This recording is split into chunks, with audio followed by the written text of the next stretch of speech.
इस लेक्चर में हम देखने वाले हैं एक्सप्रेस राउटिंग क्या होती है और उसकी एरर हैंडलिंग किस तरीके से किया जाता है, और उसके साथ साथ हम इसके अंदर उसका प्रैक्टिकल भी देखने वाले हैं। ओके, तो फर्स्ट है आपका ना एक्सप्रेस राउटिंग। एक्सप्रेस राउटिंग किसके लिए यूज किए जाते हैं? Express routing involves to the defining the route for the different HTTP methods. Means आपके जो भी एचटीटीपी रिक्वेस्ट है, हाइपरटेक्स्ट रिक्वेस्ट है, उसके अलग अलग मेथड्स है, उसको डिफाइन करने के लिए ये एक्सप्रेस राउटिंग का यूज किया जाता है। जैसे कि उसके अंदर कौन से रहते हैं? आपका गेट मेथड रहती है, पोस्ट मेथड, पुट रहता है, डिलीट करना है, means get, post, put, delete, ये मेथड्स का आपको यूज किस तरीके से करना है या फिर उसकी राउटिंग किस तरीके से करनी है, उसको जो भी उसके यूज के लिए हम यूज करते हैं routing, Express routing. Okay, and specify the how to application should be respond when the request matches the particular router.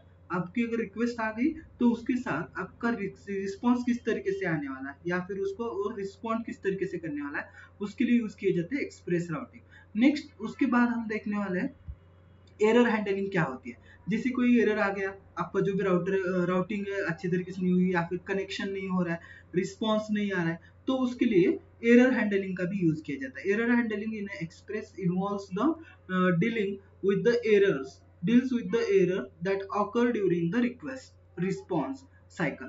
जब आपकी रिक्वेस्ट आती है, रिक्वेस्ट आने के बाद जब आपको रिस्पॉन्स मिलने वाला है, उसके अंदर जो भी एरर्स आते हैं या फिर आपको रिस्पॉन्स नहीं मिल रहा, तो ये जो हैंडलिंग किया जाता है उसको बोला जाता है राउटर हैंडलिंग या फिर एक्सप्रेस एरर हैंडलिंग। अब इसके अंदर अलग अलग आते हैं, जैसे कि कई बार एरर क्यों नहीं मिलता, तो कई बार हमारा कनेक्शन नहीं होता है, कई बार हमारा पेज रिस्पॉन्ड नहीं करता है, या फिर इंटरनेट स्लो चल रहा है, या फिर हमारी जो भी नेटवर्किंग स्पीड है वो नेटवर्क की स्पीड कम है, तो हमें रिस्पॉन्स जो पर्टिकुलर टाइम हमने डिफाइन किया है उस टाइम के अंदर हमें वो डिफाइन नहीं होता। अभी इसको किस तरीके से हैंडल करना है वो हम प्रैक्टिकली डायरेक्टली देखते हैं। तो फर्स्ट क्या करना है, फर्स्ट में मेरा ओपन करता हूँ वीएस कोड में मेरा ओपन करता हूँ। वीएस कोड ओपन करने के बाद आपको क्या करना है, उसके अंदर आपको एक नया वाला प्रोजेक्ट बनाना है, एक फोल्डर, न्यू फोल्डर क्रिएट करना है। उस फोल्डर को आप कुछ भी नाम दे सकते हो, जैसे कि मैंने यहाँ पे नाम दिया है एबीसी फोल्डर बोल के।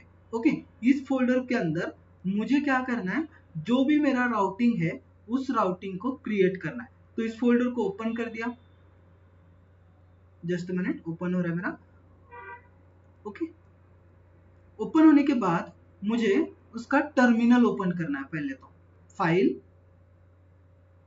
New, just minute, terminal directly open कर दो या फिर आपका फोल्डर तो हमारा ऑलरेडी ओपन हो गया है। फोल्डर ओपन होने के बाद मुझे क्या करना है, टर्मिनल को ओपन करना है। टर्मिनल ओपन होने के बाद मुझे यहाँ पे क्यूरीज, जो भी हमारा एक्सप्रेस का प्रोग्राम है यहाँ पे करना है। तो यहाँ पे मुझे पहले तो इंस्टॉल करने पड़ेगा npm, npm node packaging model install करना है ऑन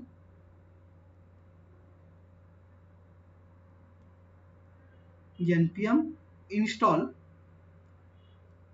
या फिर इनिशियलाइजेशन। अगर आपके पास ऑलरेडी है तो इनिशिएट करो, क्योंकि मैं फोल्डर यूज कर रहा हूँ तो उसके अंदर ऑलरेडी मेरे पास है, तो एग्जीक्यूट करना इनिट बोल के, एग्जीक्यूट करने के बाद मेरे यहाँ पे आ जाएगा पैकेज मॉडल बोल के, npm पैकेज मॉडल, उसके अंदर आ जाएगा मेरा फोल्डर का नेम।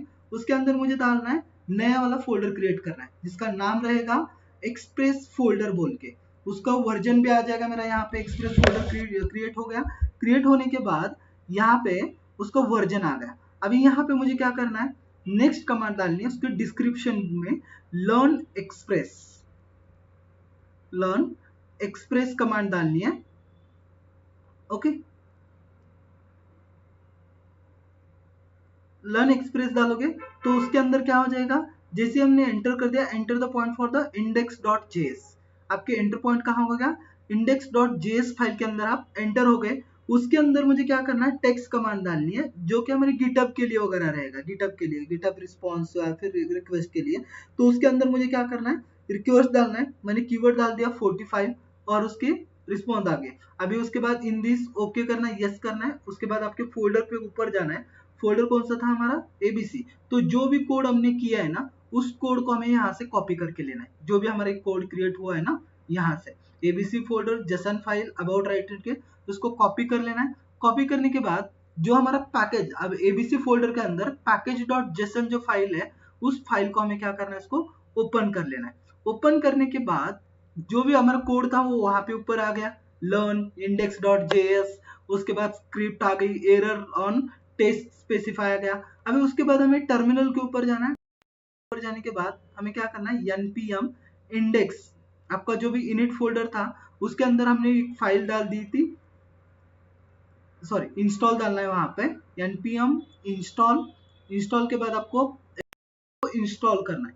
अगर आप एक्सप्रेस को इंस्टॉल नहीं करोगे तो इंस्टॉल वो वर्क नहीं करेगा। तो फिर से पहले आपको इंस्टॉल करना है, सॉरी पहले आपको उसका कोड बना लेना है, बाद में आपको एक्सप्रेस को आपके पैकेज के अंदर इंस्टॉल कर लेना है। जैसे ही वो इंस्टॉलेशन खत्म हो जाएगा, फिर से आपको एक कमांड डालनी है, npm install express hyphen hyphen no serve save, no save बोल के आपको और एक इंस्टॉलेशन करना है।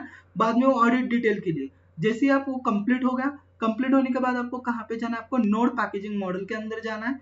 वहां पे आपके पूरे फाइल्स आ जाएंगे। बाद में पैकेज लुकअप जेसन के अंदर आपका जो भी रजिस्ट्री है, जो भी आपके एक्सप्रेस के फाइल्स है, वो वहां पे आ जाएंगे। और पैकेज डॉट जेसन में जो हमने पहले वाला जो कोड किया था, जो हमने नेम वगैरह डाल दिया था, एक्सप्रेस लर्न वगैरह डाल था, वो वहां पे आ गया। उसके बाद आपको क्या करना है, वहां पे जाकर क्लिप फोल्डर या फिर एक फाइल क्रिएट कर लेनी है।